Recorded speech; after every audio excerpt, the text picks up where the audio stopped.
ప్రతిభా Biotech సమర్పించు మట్టి మనిషి కార్యక్రమానికి తిరిగి స్వాగతం. ప్రతికూల వాతావరణంతో పాటు చీడపీడల దాడులతో 3 ఏళ్లుగా మామిడి రైతులు నష్టాలు చవిచూస్తున్నారు. కాబట్టి ఈ ఏడాదైనా మంచి దిగుబడులు సాధించాలంటే పూత దశ నుండే సమగ్ర యాజమాన్య పద్ధతులు పాటించాల్సి ఉంటుంది. ప్రస్తుతం మామిడి తోటల్లో పూత ప్రారంభమైంది.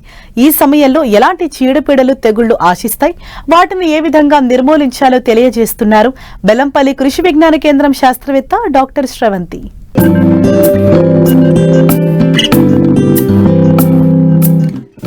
మామిడి పండ్లలో రారాజు. మామిడి పూత నవంబర్ నుండి జనవరి మధ్య మొదలై ఫిబ్రవరి నెల వరకు వస్తుంది.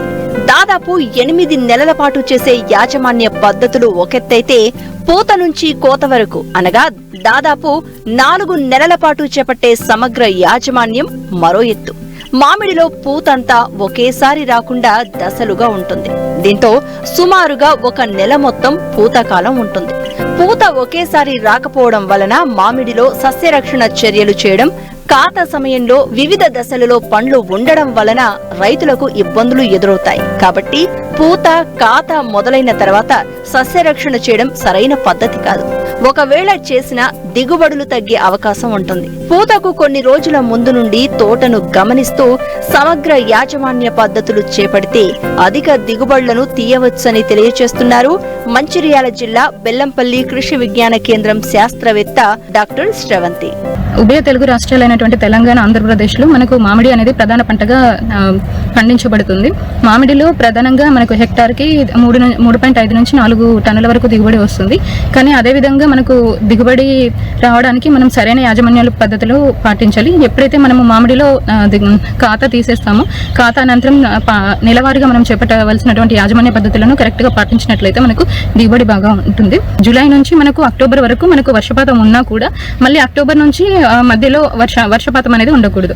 ఒకవేళ అక్టోబర్ లో వర్షపాతం ఉన్నట్లయితే మనకు పూత అనేది సరిగ్గా ఉండకుండా శాఖీయోత్పత్తి కంటిన్యూ అవుతుంది.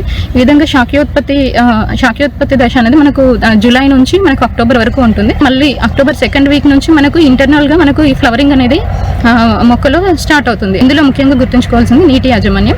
మామూలుగా రైతులు మనకు పూత ఎక్కువగా రావాలని చెప్పేసి అక్టోబర్, నవంబర్, డిసెంబర్లలో నీళ్లు ఎక్కువగా ఇస్తుంటారు. కానీ ఆ విధంగా ఇవ్వకూడదు. ఎప్పుడైతే మనకు అక్టోబర్ 2వ వారం వచ్చినట్లు, అంటే పూతకి 2 నెలల ముందు, అంటే మనకు పూత వచ్చేది డిసెంబర్ 2వ వారం నుంచి అక్టోబర్ కొన్ని చెట్లలో మనకి జనవరి 1వ వారం వరకు కూడా మనకు పూత వస్తుంటుంది. అంటే సరిగ్గా పూతకి ఒక 2 నెలల ముందు నుంచి మనం నీళ్ళని కానీ ఎరువులను కానీ ఆపినట్లయితే మనకు పూత అనేది సరిగ్గా ఉంటుంది మరియు వచ్చిన పూత నిలబడుతుంది. అంటే అక్టోబర్ 2వ వారం నుంచి మనం నీళ్లు ఇవ్వడం కానీ ఎరువులు ఇవ్వడం కానీ కంప్లీట్ గా ఆపివేయాలి. ఎప్పుడైతే మనకు పూత కనబడుతుందో అప్పుడు కూడా మనం నీళ్ళు ఇవ్వకూడదు. మనకు పూత కనబడి పూత నుంచి మనకు పింద కట్టేటువంటి సమయంలో, ఆ మధ్య సమయంలో మనము నీళ్లు అనేవి ఇచ్చుకోవాలి. అదేవిధంగా మళ్ళీ ఒకవేళ డ్రిప్ పద్ధతిని పాటించినట్లయితే మనకు ఎప్పుడైతే పిందగట్టే సమయంలో మనము రోజుకు 4 నుంచి 5 గంటలు మనము నీళ్లు ఇచ్చుకున్నట్లయితే మనకు వచ్చిన పూత అనేది రాలకుండా ఉంటుంది. ఒకవేళ పూత లేట్ అవుతున్నటువంటి తోటల్లో మనము 13045 పొటాషియం నైట్రేట్ ని మనము 10 గ్రాములు లీటర్ నీటికి కలిపి మనం పిచికారీ చేసుకున్నట్లయితే అన్ని మొక్కల్లో పూత అనేది సరిగ్గా ఉంటుంది. అంటే ఇప్పుడు ఆల్రెడీ డిసెంబర్ వచ్చింది, కాకపోతే డిసెంబర్ కి ముందే, అంటే అక్టోబర్ కి ముందే మనము యూరియా 5 గ్రాములు లీటర్ నీటికి స్ప్రే చేసుకున్నట్లయితే అన్ని మొక్కలకు సమానంగా పూత అనేది రావడం, ఎక్కువగా కనిపించడం అనేది జరుగుతూ ఉంటుంది. సో ఈ విధంగా నీటి యాజమాన్యంలో మనము తగిన జాగ్రత్తలు పాటించాలి. నీటి యాజమాన్యం తర్వాత ముఖ్యంగా గుర్తుంచుకోవాల్సింది ఎరువుల యాజమాన్యం. అక్టోబర్ మాసం నుంచి మనం కంప్లీట్ గా ఫర్టిలైజర్ అనేది ఇవ్వకూడదు. ఒకవేళ మనం కంటిన్యూ చేసినట్లయితే మనకు శాఖీయోత్పత్తి అనేది కంటిన్యూ అవుతుంది. అంటే పూత అనేది రాదు. పూత ఏర్పడిన తర్వాత పూత నుంచి పిందె కట్టే సమయంలో మనం ఎరువులు అనేవి ఇచ్చుకోవాలి.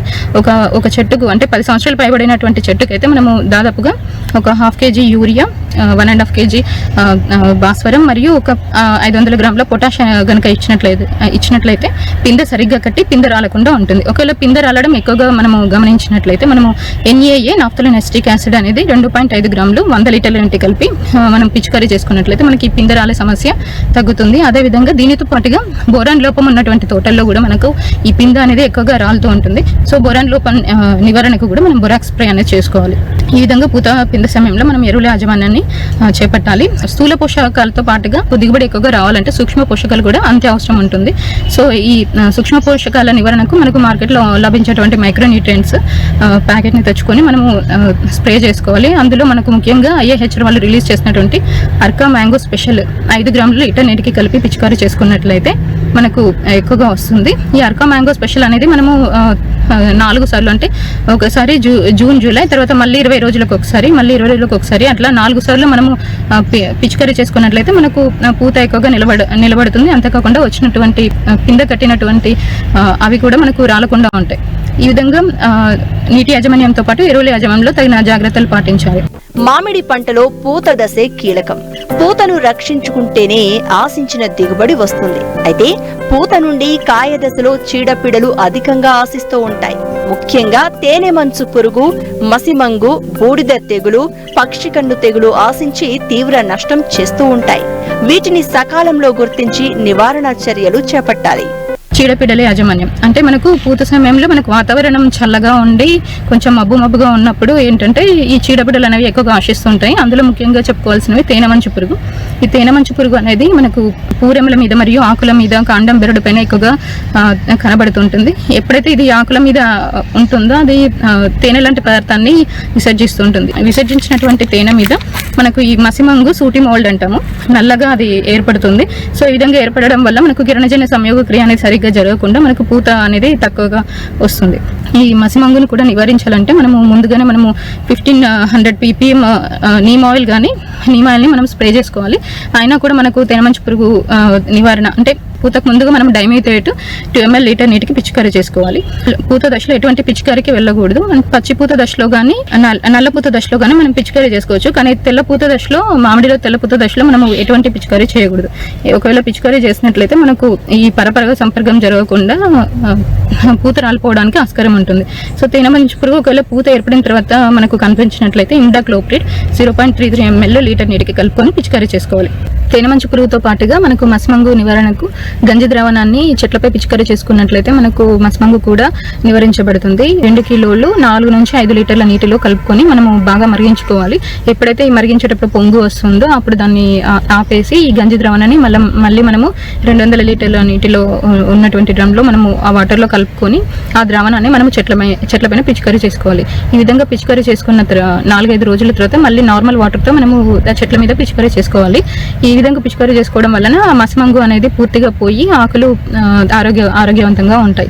ఈ విధంగా కేవలము మసిమంగు కనిపించినటువంటి చెట్లలోనే కాకుండా రోడ్డు సైడ్ ఉన్నటువంటి చెట్లలో కూడా మనము సంవత్సరంలో ఒక్కసారి కనుక పిచికారీ చేసుకున్నట్లయితే చెట్లు ఆరోగ్యవంతంగా ఉంటాయి. మసిమంగు తర్వాత మనకు మామిడి చెట్లలో ఎక్కువగా తెగుల సమస్యలు ఉంటాయి. దాంట్లో ముఖ్యంగా పక్షికన్ను తెగులు. సో దీని నివారణకు మనం కార్బన్డైజిమ్ 1 గ్రామ్ కానీ కాపరాక్సిక్లోరైడ్ 3 గ్రాముల లీటర్ నీటికి కానీ పిచికారీ చేసుకున్నట్లయితే మనకు పక్షికన్ను తెగులు అనేది నివారించబడుతుంది. దీనితో పాటుగా బూడిద తెగులు సమస్య నివారించడానికి మనము వెటబుల్ సల్ఫర్ ని కూడా పిచికారీ చేసుకున్నట్లయితే బూడిద తెగులు సమస్య కూడా నివారించబడుతుంది. దీని తర్వాత ఎక్కువగా మామిడిలో ఎక్కువగా ఉండేటువంటి సమస్య పిండి నల్లి నివారణకు మనము అక్టోబర్ మాసంలోనే మనము చెట్ల యొక్క మొదల్లో మనము లిండెన్ కానీ వేసుకున్నట్లయితే ఈ పిండి నల్లి ఆశించినంతగా ఉండకుండా పూర్తిగా నివారించబడుతుంది. అదేవిధంగా అక్టోబర్ మాసంలో ఈ భూమిలో ఉన్నటువంటి పిండి పురుగులు కోశస్థ దశలో ఉంటాయి. వాటిని నివారించడానికి కొంచెం ఆ బేసిన్స్లో మనము సాయిల్ లూజ్ చేసుకోవాలి. అదేవిధంగా కాండం యొక్క మొదల్లో మనము ఈ జిగురు పాలిథిన్ కవర్లు దొరుకుతాయి. వాటిని మనం 1 మీటర్ హైట్ వరకు మనము కాండం మొదల్లో కట్టుకున్నట్లయితే ఈ పిల్ల పురుగులు అనేవి చెట్టు పైకి పాకకుండా ఉంటాయి. ఈ విధంగా పిండి నల్లి నివారణ చేపట్టాలి. ఈ విధంగా మామిడిలో మనము వివిధ రకాల చీడపీడల యాజమాన్యం మరియు నీటి యాజమాన్యం, ఎరువుల యాజమాన్యం పూత పిండి సమయంలో సరిగ్గా పాటించినట్లయితే మామిడిలో అధిక దిగుబడి సాధించుకోవడానికి ఆస్కారం ఉంటుంది.